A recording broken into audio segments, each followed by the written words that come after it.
tight-knit Texas community searching for answers after a gunman in tactical gear turned Sunday church services into a bloodbath. Through the tears and through the sadness, we stand strong.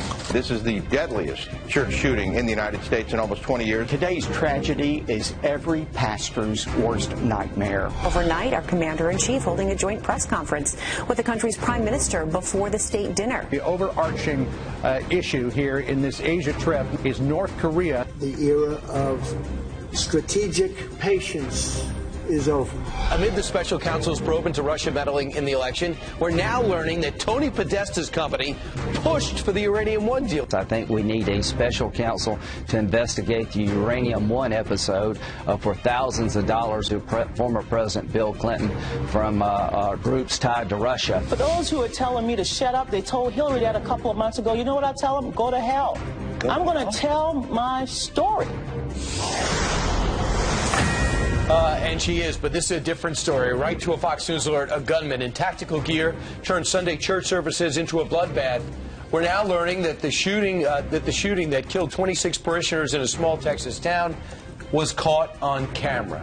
The church rolling on the sermon. As they do every week. They also believe this guy, the former airman Devin Kelly, died of a self-inflicted gunshot wound. He was found dead in his car after a fearless neighbor chased him away from the church before he could take even more lives. And as investigators search for a motive, if there was one, the Wilson County, Texas sheriff tells Fox News he believes the shooter's in-laws attended that church but we're not there yesterday morning at 11 o'clock. So many things are coming together now. Todd Pyro is live in Sutherland Springs, Texas, with the latest. Todd, the sun is now up. Exactly, Brian, Ainsley, and Steve. Good morning to you. As the sun comes up, a community wakes up to its new reality. 26 lives lost, another 20 people injured in what is being called the worst shooting at a church in terms of fatalities in modern history. Last night, a vigil was held for the victims killed by 26-year-old Devin Patrick Kelly. Authorities say Kelly was dressed in black tactical gear and was wearing a ballistic vest when he arrived at a Valero gas station near the First Baptist Church. That was around 11:20 yesterday morning. At a news conference last night, officials said he crossed the street to the church and began firing a Ruger AR assault-type rifle. Kelly then entered the church area and randomly fired at worshipers inside and outside. Now, according to the military, Kelly, who is believed to live outside of San Antonio, was in the Air Force until 2014. But he was court-martialed in 2012 for assaulting his wife and his child. And Kelly apparently worked as a security guard for a Texas water park this past summer. Investigators said Kelly did not appear to be connected to any organized terrorist groups. But as for this community of less than 1,000 people, there are reports that 8 victims killed were from just one family. Another victim, the daughter of the church's pastor, a 14-year-old named Annabelle. It's a close-knit community here, you know, and it's people are going to stick together. People are going to come together, and they're going to try to help each other. Authorities say the massacre could have been worse if not for the bravery of 2 local men who chased after Kelly. The shooter was later found dead, the sheriff telling Fox that he died from a self-inflicted gunshot wound to the head. The sheriff also told us that despite hours and hours of manpower being devoted to trying to figure out a motive, they do not yet have a motive at this point in time. But like Brian did say just moments ago, there are reports that the shooter did have some sort of family tie to this church. Again, we're going to continue working the story and bring you the very latest as soon as we know it here on the Fox News Channel. Back to you in the studio in New York. All right, Todd, thank you very much. Todd, it's just tragic. That 14-year-old little girl shot dead. Her parents weren't there at the time. Her dad's the pastor. Another lady that was pregnant with a child. A 5-year-old child was killed. 8 members of one family. Let's bring in Dan Bongino, former New York City Police Department officer, former Secret Service agent, and he's the host of the Dan Bongino Show. Dan, Todd just mentioned it could have been a lot worse had a neighbor not heard the gunfire and rushed toward the scene with a rifle. Engaged the guy, Apparently, shots were exchanged, and then the guy took off in a car. And he got in a pickup truck with somebody else, a total stranger. They gave chase. What do you think? Yeah. Well, you know, Steve, post-Columbine, the world has changed dramatically. These homicidal maniacs and these terrorists out there, they don't want to negotiate. Listen, I mean, I can't say this in strong enough terms. They are there for one thing and one thing only: body counts and carnage. You are not going to stop them with flowery language or negotiation. That is not what they are interested in. The only thing that is going to stop these maniacs is a good guy with a gun. It gives, listen, that's tough to say, because it's not an easy thing to say. But it is true, and people deserve the truth. That is the only thing that is going to stop people absolutely committed to body counts and carnage like this. These churches are such soft targets, probably the softest that you can get. The president has said he's considering ramping up security at houses of faith as churches become these soft targets. We interviewed Pastor Jeffers from First Baptist in Dallas earlier, and he said that he allows people to carry inside his church. And if a man stood up and started doing this inside their church, they wouldn't get off many shots, because other people in the sanctuary would stand up with their guns. What do you think of that? Yeah. You know, Ainsley, churches, this is what I did for over a decade of my life in the Secret Service. We walked in everywhere from airports to churches and said, what's wrong with the security here? Now, listen, I'm going to tell you something you don't want to hear either. If you're a pastor, a member of a church or anything, you are in a uniquely vulnerable institution. Why? You have a choke point. Where does everybody come in a church? Front door. In the back. Nobody comes in behind the pulpit. So what does that mean? That's where everybody leaves, too. It makes for easy targeting. Number two, there's almost no cover or concealment in a church. Why are there no walls in a church? Because you have to see the priest or the rabbi or whatever. So there's no way for you to hide. Third, when you're in a church, where is everybody's attention? Up front. Where do these killers come in? In the back. So I'm begging you, I'm imploring you, if you are a pastor or someone who runs a church, a synagogue or whatever, it is your responsibility to take these into effect and to harden up your institutions. It's sad to say that, but it's true. Well, here's the thing.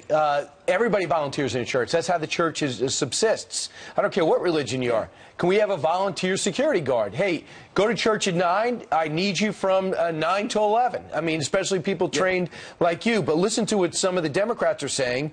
Horror, heartbreak, shame, prayers are important but insufficient. After another unspeakable tragedy, Congress must act or be complicit. That is Senator Blumenthal. Senator Warren, thoughts and prayers are not enough. GOP, we must end this violence. So again, immediately they're talking about guns and Republicans as if they're at fault. No, no, no, no.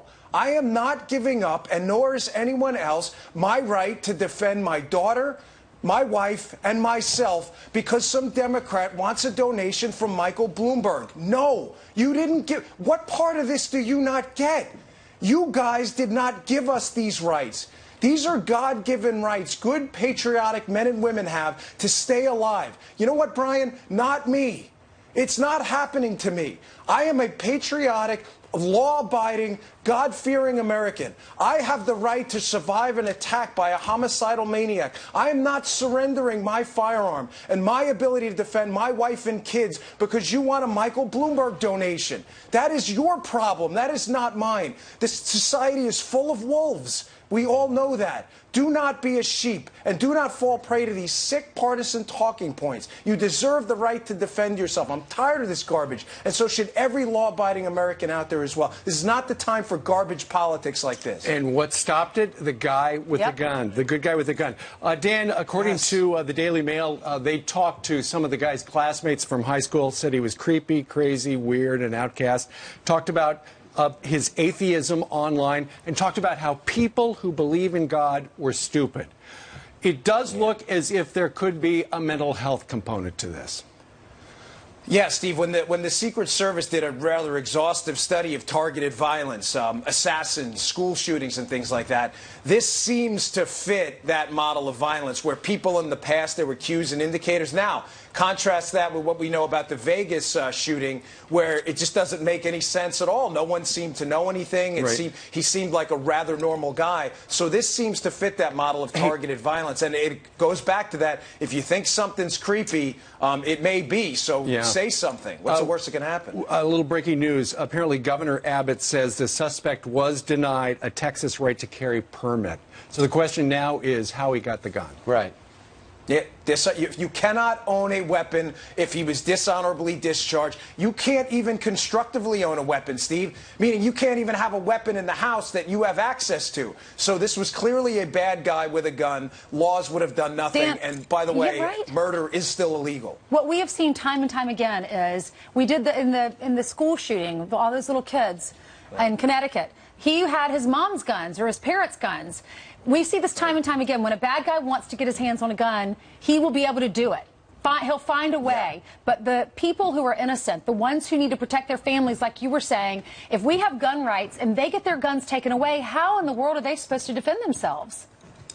Ainsley, supply-side measures for guns have failed almost everywhere they've been tried. You can cherry pick an example here or there, but you're going to do nothing to stop the supply of the hundreds of millions of firearms that already exist. The only question that should be in every American's mind is, what are you going to do to defend yourself? You will do nothing to keep firearms out of the hands of people who are going to use them for deadly reasons. How are you going to defend yourself is the only question.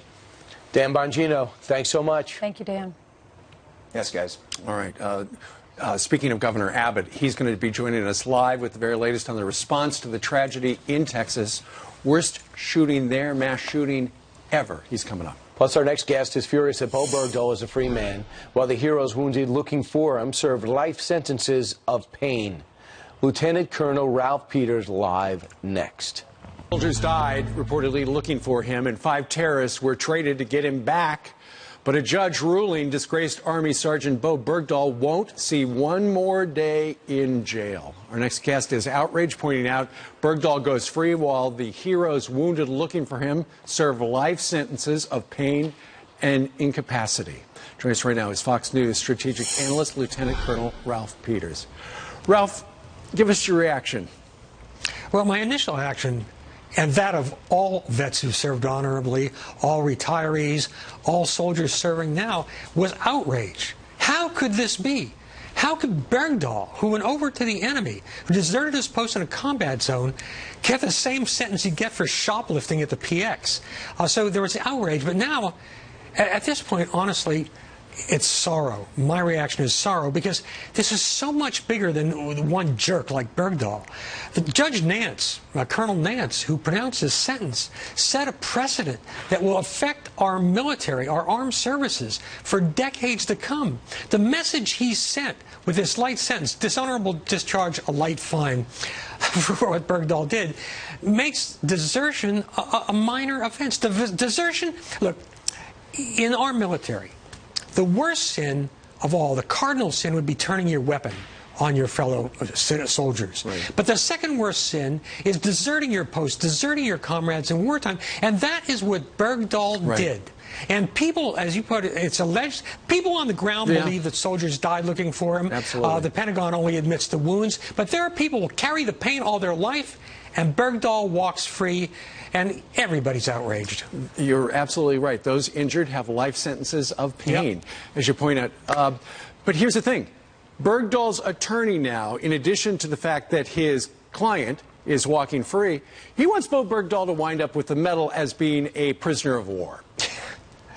Well, if you buy Bergdahl's preposterous story that he just wanted to walk over many miles, he was just going to stroll through enemy country, enemy territory, to the next post so he could report the terrible conditions at his fire base.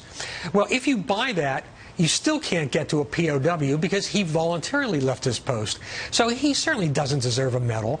But the left is going to push this as far as they can, because the far left that hates our military sees this as a great victory, as a vindication for Obama's Rose Garden ceremony, for Susan Rice declaring that Bergdahl served honorably. And again, Bergdahl himself what he did was fundamentally wrong. We used to shoot people for what he did. But at this point, it's really about the future of the institution. Political correctness has punished our military, has hurt combat readiness. And now you have this, where future potential deserters, can you cite the Bergdahl precedent? Why should I go to jail when Bergdahl went free after what he did? What do you mean, Ralph, that PC? Explain that. Well, political correctness, obviously you have various social issues, the attempt by the left under Obama, and even before that, to use our military as an experimental platform for social change. The only measure of how our military should be organized is combat effectiveness. Our military does not exist primarily to serve somebody's social values. Our military exists to kill our enemies and win our wars. And so what I've seen, I mean, even the stuff like destroying the beautiful folk poetry of those old military cadences, which obviously are so obscene we couldn't sing them on TV or say them, but they were great at getting young guys to feel real macho. So you get everything from that to the Obama-era strictures on our military's targeting, which fortunately President Trump has relaxed considerably. And what you're doing is crippling our ability not only to fight, but our ability to protect ourselves when in combat. So this has been absolutely disastrous, and we need to get back to the focus on our military is here to kill our enemies, not to make people feel good. But this decision, the Bergdahl decision, does and will do real damage. And outraged Lieutenant Colonel Ralph Peters. Sir, thank you very much. Thank you. All right, so what do you think? Email press@foxnews.com. But right now we've got a Fox News alert. An entire nation in mourning as Texas reels from the worst shooting in that state history. And we just learned the shooter was apparently denied a right to carry. So how did he get the gun? Governor Greg Abbott will be asked that question in... It's 24 after the hour. Back with some quick headlines for you, starting with the Fox News alert. The Pentagon releasing the name of the American hero who lost his life in the fight overseas. Sergeant First Class Stephen Cribben was killed during combat operations in Afghanistan. The 33-year-old from California was just weeks into his third deployment. He leaves behind his wife, his high school sweetheart, and two young children, just 3 and 5 years old. And Senator Rand Paul's injuries are worse than we thought after he was attacked by a neighbor outside his Kentucky home. We now know Paul suffered 5 broken ribs. It's unclear when he'll return to Washington. Paul tackled from behind by this guy, Rene Busher, while mowing his lawn. The FBI believes the attack was politically motivated. It comes 4 months after a gunman targeted Republican congressional baseball practice where Senator Paul was playing with his colleagues. And back to that. All right, a Fox News alert. We have just learned the gunman in the Texas church shooting was apparently denied a right to carry. That news coming from Governor Greg Abbott, who joins us now from Austin. Governor, how did you find that out? Is it because, and what were the reasons he was rejected? Right. Well, we found it out from Texas law enforcement, and he was rejected either because he didn't fully answer all the questions that are required to get a Texas gun permit, or he answered those questions wrong. That we still don't know.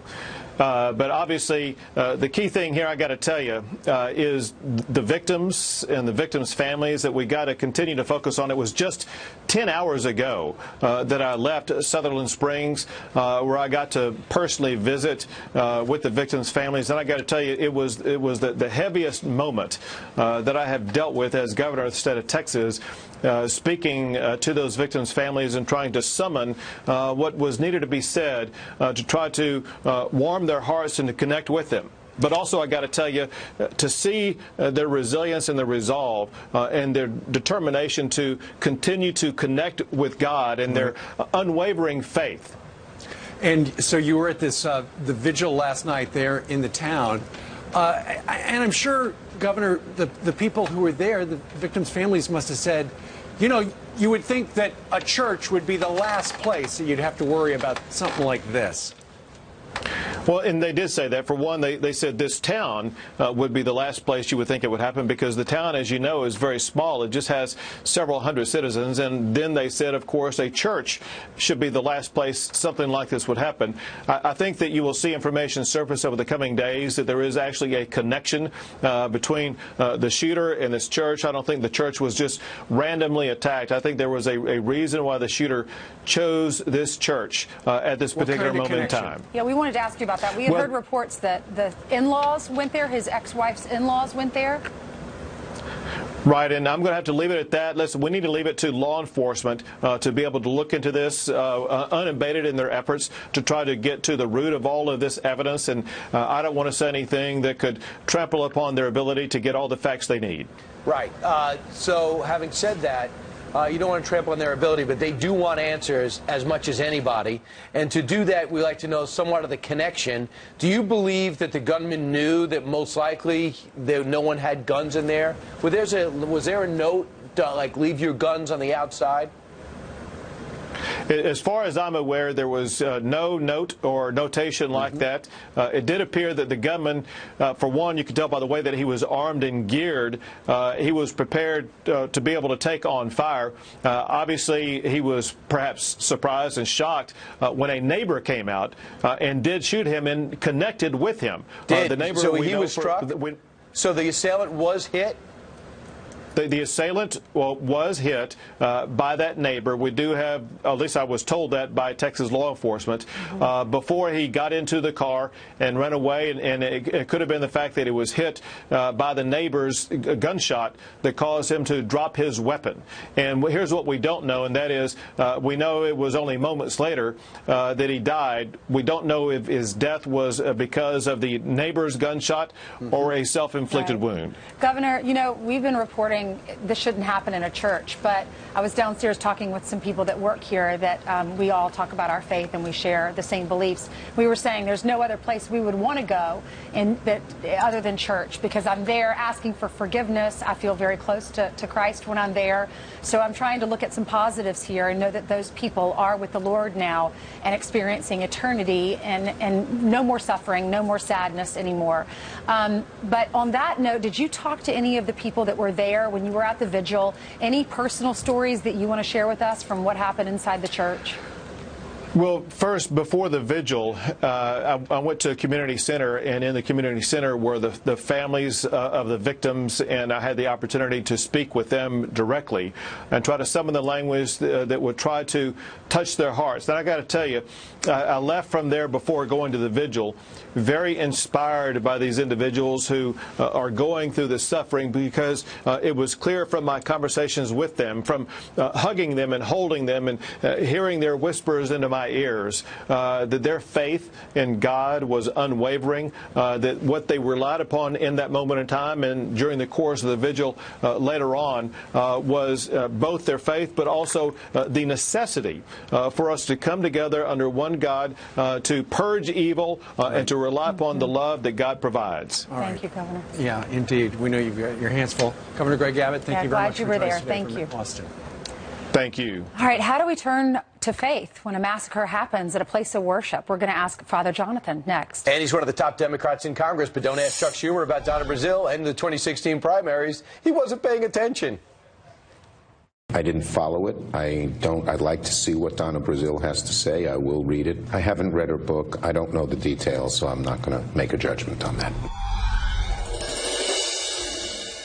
I pulled up on the intersection and I saw the shooter coming from the cars actually right outside the church that were parked. His vehicle was parked, door open, engine running, and him and the neighbor across the street were both coming out about the same time, exchanging fire. And as he came up, I never got a look at him. I never really saw him. I saw the gunfire. The shooter got in his truck. The gentleman with the rifle came to my truck as the shooter took off, and he briefed me quickly on what had just happened and said that we had to get him, and so that's what I did. We just take pursuit.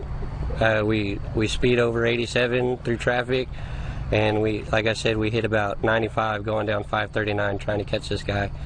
until he eventually lost control on his own and went off in the ditch. He just hurt so many people, and he just affected so many people's lives. Why wouldn't you want to take him down? And by the way, according to the governor, he was hit. He was hit before he got into that car and lost control. That guy in the cowboy hat, he and his girlfriend were just at an intersection right outside of that church, and that's when they saw, as he was saying, the shooter running through the cars, and then that neighbor who heard the shots comes up to his car and says, I got to jump in. We got to go after that guy. He was just firing a bunch of shots inside the church. So they chased him. That's how it all started. 95 miles an hour. Or that's how it all ended, I should Until say. he crashed. Let's bring in Father Jonathan Morris, Fox News religion correspondent. He's in Las Vegas today. Father Jonathan, we start with the story of the Good Samaritans. First a guy who heard it, grabbed his rifle, went out, engaged the shooter, apparently hit the shooter at one point, and then another Good Samaritan where he goes, hey, come on, we got to chase that guy, and they did. And they may have saved a lot of lives. You mentioned I am in Las Vegas, and I'll be speaking to a group tomorrow, many of whom I'm sure have been affected by this tragedy here in Las Vegas of the shooter. And maybe people could say, hey, we got to get out of this place, get out of Las Vegas, get out of the big cities. Look what happened in New York City just not too long ago. But here, there's a tiny little town. Who could have been, where could you be safer than this little town? And yet evil exists. And I think the real message that we can all heart, and it can be anywhere. Sin exists in the human heart anywhere.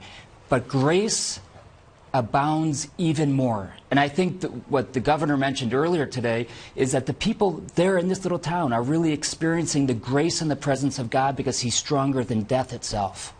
The interesting thing, when you think about it, Father, the church was filled with people who were praying to God to protect them and give them a long life and, all the things people pray for in a church. And yet it was there that it happened.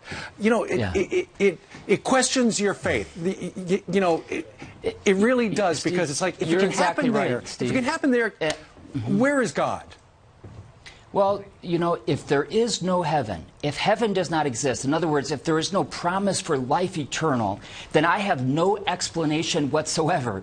Because yes, grace abounds, and there's great gifts and blessings that come even in the midst of suffering. But if your child has died, if your 14-year-old child has died, like this pastor's child has been killed, where's God? Well, we have great trust and faith that there is heaven, that there is eternal life, and that is the ultimate explanation. And if it doesn't exist, I'm nuts, and we're all nuts to have faith in a God who can't protect us. If he really can, and he can, he has a promise for us. And that's the ultimate protection. It's heaven itself. Yeah, it's happening in bike lanes, it's happening at concerts, it's happening in churches. I mean, you can't go to all the things that we all love to enjoy without worrying about this. What's your message to those folks that maybe don't believe or are going through a really tough time right now and can't wrap their heads around this? Well, I certainly wouldn't offer any theological explanation to somebody who just had their son or their wife or their spouse killed. I would hug them. And I would weep with them. There's one thing that people who suffer tragedy like this always say a few days out. I would never have made it through those days if it weren't for the support of my loved ones. Mm-hmm. And not only the nearest ones, but even writing in letters and calling in. There's one last thing I would like to mention too, Ainsley, about, there's a lot of debate right now on the gun control and all of that. It's not the time, I don't think. But one thing we can do, we know, for example, this shooter was denied a gun, right? And so it wasn't about laws in this case. But we can be close to the people who we know are suffering around us, maybe mental health, maybe tragedy in their own lives, maybe broken relationships. We can't always stop somebody from doing something crazy like this, but maybe sometimes we can. And I think that is the biggest defense right now, being close to the people who are near brokenness. It's not easy. We have to do it as a church. We have to do it as a community, as a nation. But perhaps that is our greatest weapon, so to speak, against people who would use real weapons to do such evil, evil things. A lot of people have a lot of questions. Father Jonathan, thank you very much for joining us today from Las Vegas. My pleasure. God bless you. Jackie, you have the other news breaking around the country. Yes, a heavy morning. Thank you, guys. After months of investigating alleged collusion between the Trump campaign and Russia, Democrats still have zero evidence. Senator Dianne Feinstein admitting that the probe has a dead end. Have you seen any evidence that this dirt, these emails, were ever given to the Trump campaign? Not so far. Not so far. Have you seen any communications that suggested that the Trump campaign wanted them to release them through a different means? Because obviously they were ultimately released by WikiLeaks. No, I have not. President Trump has denied knowing of any connections between his campaign and the Russians. And in her new book, former DNC committee chair Donna Brazile says the Democratic primary was rigged in favor of Hillary Clinton. But Senate Minority Leader Chuck Schumer claims he wasn't paying attention. Listen. I didn't follow it. I'd like to see what Donna Brazile has to say. I will read it. I haven't read her book. I don't know the details, so I'm not going to make a judgment on that. Brazile claims Clinton's campaign took control of the DNC nearly a year before she accepted the nomination. Earlier, counselor to the president, Kellyanne Conway, weighed in about the tell-all book. She feels like she's warning her Democratic Party to move on, to not be so smug and self-important and look at these elections as inevitable. Brazile has told critics of the new book to, quote, go to hell. And dramatic body camera video capturing the exact moment 3 heroic police officers pull an unconscious woman from her burning car. You can see the Texas officers drag the woman through an open window after she crashed her car into a telephone pole. Thankfully, she'll be okay, we're told. All 3 officers will be honored for their actions. And those are your headlines. Back to you guys. Unbelievable video. Just another day in the life of America's police. Thank you, Jackie. Thanks, Jackie. The church massacre coming 8 years to the day of the terror attack at Fort Hood that left 13 people dead. Well, our next guest remembers that day. He was shot 7 times, and he has a powerful message for America. You're going to want to hear. He's next. Some other headlines on this Monday morning. First up, today, President Trump's former campaign aides accused of conspiring against the United States set to appear in court for a bail hearing. Paul Manafort, screen left, and Richard Gates, screen right, pleading not guilty to charges stemming from conspiracy, money laundering, and failing to register as a foreign agent. Both men are on house arrest. And jury deliberations expected later today in Senator Bob Menendez's corruption trial. The New Jersey Democratic senator is accused of taking bribes from a Florida doctor in exchange for political favors. Both men have said they're not guilty. Ainsley? Thanks, Steve. A Fox News alert, 26 people dead after a gunman opens fire on a small Texas church during Sunday service. The attack happening miles away and 8 years to the day of the Fort Hood shooting. 13 were killed in that, 32 injured when Major Nidal Hassan went on that rampage, including our next guest, who was shot 7 times on that day. Joining us now, he's now a peer counselor for the Veteran Court of Harnett County, is retired U.S. Army Staff Sergeant Alonzo Lunsford. Sergeant, thanks for being with us. How are you doing today? I'm doing pretty good. I just have a heavy heart this morning. Yeah, I know. What's going through your mind? Because you've experienced something similar. Well, you know, my heart goes out to the families of the wounded and the deceased from the shooting yesterday in Texas. And it really bothers me that now we went through the thing 8 years ago where the military base is one of the safest places where you can be. And then the second safest place you can be is a house of worship. And so now we're looking at even a house of worship is targets. Mm-hmm. So what are we going to do about protecting good standing Americans, law-abiding Americans, and God-fearing Americans when they're at a house of worship? What's your recommendation? What do we do? Well, I think that one, that the deacons of the church should be allowed to be in a protective mode to protect those. And outside of just regular members of the church, that we need to screen people when they come in. We need to even have a law enforcement present outside of the church. But it also boils down to where we need to have an attentive ear to Americans that have problems and issues. We're all life coaches. Everybody has problems that they deal with in their day-to-day activities. But now it's time for us to circle the wagons and gather as a family, as a strong nation that we are, so that we can help address some of our internal issues from within. You know, mental health has become a big issue nowadays, and the president was talking about how mental health is the issue, not guns, that this guy was deranged. What are the signs that we look for? I mean, how do you go? We all know someone who has mental issues or is dealing with something or PTSD. How do you know when they're at the point when they're going to do this in your experience as a peer counselor? Well, some of the telltale signs is that if a person all of a sudden decides to give away all of their worldly possessions. Also, when you talk to a person, they reflect back on good times at length to the standpoint where they're acting as if they're in their latter days. Then also the nonverbal cues that you look for when you're talking to a person is the dilation of the pupils, the rate of breathing, profuse sweating in a time where it's not excessively hot or it's not excessively cold, or they avoid direct eye contact. So if and also just jittery sudden movements. Yeah, and this guy, his reputation, I mean, so many people said he just was crazy, not a good guy. So if you see something, say something. Sergeant Lunsford, thank you so much for being with us. I think he's lost his IFB, but we wish him all the best. God bless. All right, more Fox and Friends in just a moment. But first, let's check in with Sandra Smith to find out what's coming up at the top of the hour. Hey, Sandra. Good morning to you, Ainsley. President Trump calling this an act of pure evil. We are learning more about the man suspected of gunning down and killing those 26 people attending that small-town church in Texas. Why did he do it? Former Boston Police Commissioner Ed Davis joins us. And a high-stakes governor's race in Virginia heating up. New polls out in just moments as voters head out to vote tomorrow. Where do things stand? And House Majority Whip Steve Scalise on what is next for the debate in tax reform. America's Newsroom coming up.